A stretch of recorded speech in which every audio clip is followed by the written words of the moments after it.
राजधानी शिमला के लोअर बाजार में नगर निगम द्वारा तहतजारियों के खिलाफ चलाए जा रहे अतिक्रमण हटाओ अभियान के बाद बुधवार को माहौल तनावपूर्ण हो गया। कार्यवाही से नाराज तहबाजारियों ने सब्जी मंडी के समीप सड़क पर उतरकर निगम प्रशासन के खिलाफ जोरदार प्रदर्शन किया। प्रदर्शनकारियों ने कुछ समय के लिए वाहनों की आवाजाही भी रोक दी, जिससे क्षेत्र में यातायात प्रभावित हुआ और लोगों को परेशानियों का सामना भी करना पड़ा। सूचना मिलते ही पुलिस मौके पर पहुंची और प्रदर्शनकारियों को समझाकर स्थिति को नियंत्रित किया गया। जानकारी के अनुसार नगर निगम की टीम ने लोअर बाजार क्षेत्र में अतिक्रमण हटाने और बिना अनुमति कारोबार कर रही रेहड़ी फड़ी एवं तय बाजारियों के खिलाफ अभियान चलाया। अभियान के दौरान अधिकारियों ने कई अस्थायी ढांचों और सामान को हटाने की कार्यवाही की। इस दौरान प्रभावित तय बाजारियों ने निगम की कार्यवाही का विरोध शुरू कर दिया और देखते ही देखते बड़ी संख्या में व्यापारी व रेहड़ी फड़ी संचालक सब्जी मंडी के पास एकत्रित हो गए। प्रदर्शनकारियों ने सड़क पर बैठकर नगर निगम के खिलाफ नारेबाजी की और आरोप लगाया कि प्रशासन बिना किसी पूर्व सूचना और वैकल्पिक व्यवस्था के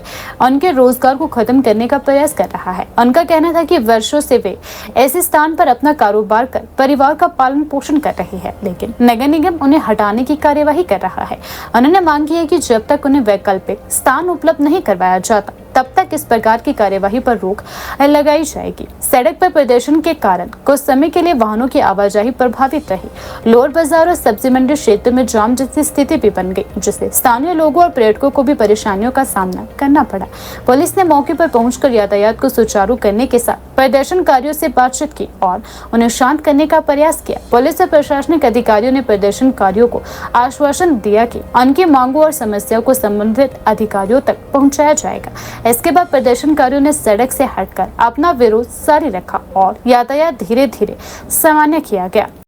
मैडम, कल ऐसा हुआ था, कल शाम को आपने देखा होगा, हमने 2 घंटे कल भी यहाँ पर कमेटी का गाड़ियों का रास्ता रोक के रखा, क्योंकि कल भी इन्होंने बंधा हुआ सामान लोगों का उठा लिया। यानी लोग वहाँ प्रेजेंट नहीं थे, जिसका सामान था वो बेचारा वहाँ पर नहीं था, लेकिन उनके अब्सेंस में भी इन्होंने सारा सामान उठा लिया और उसी के बाद हमें इनकी गाड़ियाँ रोकनी पड़ी। और कल शाम को ये हमारी आपस में डिसाइड हुआ था कि ये कल का दिन एक और बाजार में अपना अभियान चलाएंगे और हमने इनके लिए इसी अभियान के लिए हमने इनसे भी बातचीत करी थी और हमने कहा था कि आप अपना अभियान कल का दिन चलाइए, हम आपके साथ कोऑपरेट करेंगे और हम अपना सामान आपको रास्ता आपको बिल्कुल खाली मिलेगा। और सुबह ही मैडम हमने 9 बजे आकर अपना मैक्सिमम सामान उठा दिया था रोड बाजार से, क्योंकि लोअर बाजार के लिए इन्होंने यहाँ पर कंडीशन लगा रखी है। तो हमने लोअर बाजार से सामान उठाया, हमारे पास स्टोर है नहीं है कि हम अपना सामान एकदम स्टोरों में भेज देते, तो हमने बोरियों में बांधकर अपना सामान इसी जगह रखा था पीछे। आप देख सकते हैं ये एक प्राइवेट प्रॉपर्टी है और ये कॉर्पोरेशन की प्रॉपर्टी भी नहीं थी। हमारे यहाँ सारे बोरे बड़े थे और इन्होंने जबरदस्ती आकर अपनी गुंडागर्दी करके यहाँ से बोरे उठाए हैं और इसी वजह से हमारी आज इनसे बहस बसाई भी हुई है।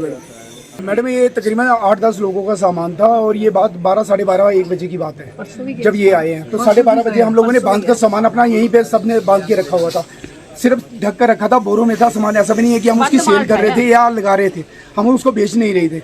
और हमारा इतने बोलने के बाद भी इन्होंने हमारी एक नहीं सुनी मैडम, और जबरदस्ती यहाँ पर पुलिस बल लगा के इन्होंने जबरदस्ती हमारा सामान उठाया। दुकानें गई है, आपने देखा होगा, वहाँ फुटफॉल नहीं है, मतलब आम रास्ता नहीं है या लोगों की आवाजाही बिल्कुल भी नहीं है वहाँ पर। तो उस वजह से हम वहाँ पर अगर जाएंगे, वहाँ अपना रोजगार अगर मान लीजिए लगा भी लेंगे तो वहाँ पर हमारा कामकाज बिल्कुल भी चलेगा नहीं। आपने देखा होगा कल जनार्था जी हमारे जो MLA है, विधायक है, उन्होंने भी ये बाइट दी थी, कल उनका भी इंटरव्यू आया था। उन्होंने खुद बोला कि वहाँ पर फुटफॉल नहीं है और वहाँ पर ऐसे जो अगर ये चले गए उनका कामकाज नहीं चलेगा।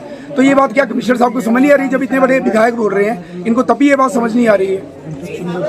मैडम, हमारा अगला कदम ये होगा, देखिए हम ऐसे भी मर रहे हैं, ऐसे भी हमारा रोजगार है नहीं है, तो हम लोगों तो ऐसे भी मरेंगे ही मरेंगे, क्योंकि हमारे पास कामकाज है नहीं है। और अगर यही चला रहा, हम इन्हें सिर्फ कल का टाइम देंगे, और अगर यही धंधा चला रहा ना, तो हम लोग DC ऑफिस के बाहर जुट के कल परसों को DC ऑफिस के बाहर इकट्ठे होकर अपना संयुक्त रूप से हम लोग जहर भी पी सकते हैं और सुसाइड भी कर सकते हैं, क्योंकि हमारे पास इसके अलावा और कोई रास्ता बचा नहीं है।